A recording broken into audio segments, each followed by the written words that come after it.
મોટા લોકો માટે મોટી સેવાઓ કરવાને બદલે નાના લોકોની નાની જરૂરિયાત પૂરી કરો. તેમના મુખમાંથી નીકળતી દુઆઓ તમારા જટિલ કાર્યોને આસાન બનાવી શકે છે. મારા ભાઈ બહેનો, કોઈ ગરીબ માણસને ઘેર કોઈ કામ અટકેલું હોય અથવા કોઈ બીમારી હોય તો આપણે આપણી શક્તિ મુજબ મદદ કરવી જોઈએ. અને ભૂખ્યાને ભોજન, તરસ્યાને પાણી અને કોઈ મુશ્કેલીમાં હોય એમની મદદ કરવી. વૃદ્ધ માણસ કોઈ વજન ઉઠાવીને જતા હોય તેમને વજન ઉઠાવવામાં મદદ કરવી વગેરે આ એવા કામ છે જેને કારણે સામેવાળી વ્યક્તિને રાહત મળે છે અને તેમના દિલમાંથી આપણા માટે દુઆ નીકળે છે. સમય પૈસા છે.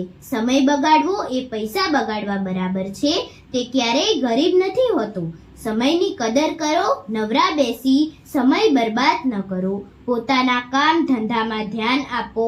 પોતાના સગા સંબંધીઓ સાથે સારો વ્યવહાર રાખવો જોઈએ અને આપણો કિંમતી સમય ક્યારેય બગાડવો જોઈએ નહીં.